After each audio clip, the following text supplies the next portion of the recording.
J'ai généré près de 5000 $ cette semaine grâce à cette astuce et dans cette vidéo, je vais te montrer comment j'ai fait. Alors bien évidemment, il y a le facteur chance, c'est-à-dire que pas tout le monde va pouvoir faire ce genre de profit, mais je vais quand même te partager cette astuce, tu vas savoir comment mint des tokens sur la BRC. Alors mint c'est quoi? Mint de base, dans une collection NFT, quand tu vas mint un token ou une NFT, ça va être d'obtenir aléatoirement une NFT ou un token. Donc si je peux imaginer un peu ça, c'est comme si tu prends un gros sac et au moment où le sac s'ouvre, en fait les personnes vont pouvoir aller récupérer ce qu'il y a dedans. Sauf que si admettons il y a 5000 NFT, il ne pourra pas avoir plus de 5000 NFT. Donc c'est premier venu, premier servi. Et à partir du moment où cette collection là, où le token est sold out, donc c'est-à-dire qu'il n'y en a plus, la vente peut se lancer et maintenant le marché pourra faire ce qu'il a à faire. C'est-à-dire mettre en vente les tokens et du coup voir le prix potentiellement performer avec le temps et les personnes pourront ensuite vendre ce qu'ils ont mint. Du coup, dans cette vidéo, je vais te montrer comment mint des tokens sur la BRC. Tu verras, c'est pas bien compliqué. Mais avant ça, n'hésite pas à t'abonner, activer la cloche et laisser un like pour ne rater aucune de mes vidéos. Ici, on parle pédagogie, on fait beaucoup de prévention et on va parler de plus en plus de la BRC parce que c'est un écosystème qui est en train de se build et c'est sur la blockchain Bitcoin, donc c'est vraiment mené à exploser avec le temps. Comment mint? Alors, il y a deux possibilités. On va voir bien évidemment la plus simple. Il faut que tu saches que sur Unisat, d'ailleurs, si tu n'as pas vu la vidéo sur Unisat, je te conseille d'aller le regarder. Il y en a deux et elles apparaissent les deux en haut à droite. Tu vas aller sur la marketplace et comme tu peux le voir, il y a énormément de tokens. Tous les jours, il y a des nouveaux tokens et il y en a justement qui marchent bien, comme le NALS qui a pris pratiquement x12 au cours des dernières 24 heures. On a le Hoshi qui a fait x24 au cours des dernières 24 heures aussi. Il y a le Xing. Bref, il y a énormément de tokens et il y a, comme tu peux le voir, beaucoup de tokens qui pump fort. Il y a des tokens qui mangent des moins 30, des moins 10 ou bien des moins 50%, donc qui n'ont pas vraiment de valeur. Et en fait, le but va être de trouver justement les tokens qui vont exploser comme le Hoshi qui m'a permis donc de faire cette somme d'argent en si peu de temps. Alors premièrement, comment il faut faire? Il te faut bien évidemment du Bitcoin. Pour acheter du Bitcoin, tu as le lien de BitGet en description et en commentaire épinglé. Tu vas pouvoir acheter du Bitcoin dessus super facilement. Il te faut ensuite aussi le portefeuille Unisat. Donc tu vas acheter ton Bitcoin sur BitGet. Tu as le lien en description et en commentaire épinglé. Et une fois que tu as ton Bitcoin, il va falloir l'envoyer sur ton portefeuille Unisat. Il y a la vidéo sur ma chaîne YouTube, n'hésite pas à aller la regarder. Une fois que c'est good, comme tu peux le voir, tu as ton Bitcoin, il y a ton adresse, etc. Et ici, tu as BRC20. Et BRC20, c'est l'endroit où tu vas pouvoir voir tous les tokens. Donc tu vas ici sur BRC20 et tu vas dans In Progress. Et en fait, comme tu peux le voir en temps réel, tu as tous les mints.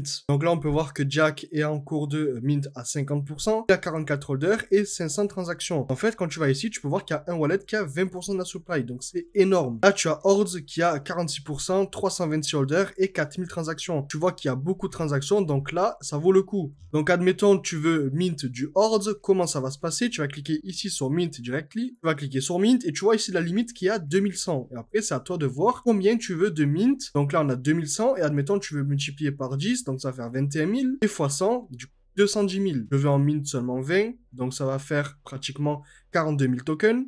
Et je clique sur Next. Ici, tu vas avoir tes 20 tokens qui vont être mint. Tu vas sur Next et ici, tu vas choisir le gaz. Là, tu vois en normal 82 $, en économie 30 $. Donc je clique sur normal, mais quand tu vois la différence entre normal et custom qui est un peu plus rapide, tu vois que le prix ne change pas tant que ça. Donc on va se mettre en custom, on va booster les gaz, on va se mettre à pratiquement 100 $ de gaz. Et là tu vois que tu payes 118 $, on va avoir du coup 20 mint de 2000 tokens chacun, ok? Donc ça va te faire pratiquement 40 000 tokens. Il suffit que le token monte à 10 centimes, on va pouvoir vendre ces tokens pour pratiquement 4000 $. Et tu vas du coup faire un x40 ton investissement. Donc tu vas cliquer sur Submit et Pay Invoice. Là, ici, tu vois qu'on va me prendre 0,04. Unisat te s'ouvre et le but, c'est tout simplement de signer la transaction. Là, tu vois que le paiement a été reçu et que tout simplement ton mint est dans la queue. Donc, il va falloir attendre que ton tour arrive. Là, tu vois que la première transaction elle vient de passer, la deuxième va passer, etc. Et une fois que tout est terminé, tu vas aller sur BRC20 ici et tu vas voir tes tokens qui vont apparaître dans cette liste. Et le but, c'est tout simplement de faire ça jusqu'à que tu trouves le token qui explose. Et ça, à partir de ce moment-là, tu vas commencer à faire beaucoup d'argent. Ensuite, pour les mettre en vente, rien de plus simple, tu vas sur ton wallet, il va falloir que tu inscribes tes tokens. Donc tout simplement, tu vas cliquer ici. Là, tu vois que j'ai déjà mes 2100 hordes. Donc je les ai déjà dans mon wallet. Tu vas cliquer dessus, tu vas mettre transfert et là, il va falloir que tu inscribes tes tokens. Une fois que tes tokens sont inscribed, tu vas les voir en vert comme ça et tu vas pouvoir les mettre directement en vente sur la marketplace. Pour voir le prix, c'est pas très compliqué. Tu vois que sur Ordi, le floor est à 378. Sur Hoshi, le floor est à 69 $. Sur Meme, le floor est à 72 $. Bref, c'est à toi ensuite de faire le calcul et ensuite aller ici et tout simplement mettre les tokens en listing. Donc voilà, dans cette vidéo, je t'ai montré comment mint des tokens sur la BRC et ensuite regarder le prix en temps réel pour ensuite les listes et prendre ton profit. Bien évidemment, pas tous les projets vont exploser. Il y a des projets qui vont aller à zéro. Il y a des projets qui vont prendre de la valeur. Les projets qui vont prendre de la valeur vont être les projets qui vont te donner le plus gros profit. profit. Donc avec beaucoup de persévérance et de patience, il se peut que tu tombes sur un projet qui va vraiment te donner beaucoup d'argent. Si cette vidéo t'a plu, n'hésite pas à laisser un like, à t'abonner, à activer la cloche et nous on se retrouve très prochainement dans une prochaine vidéo. C'était Tony, à plus.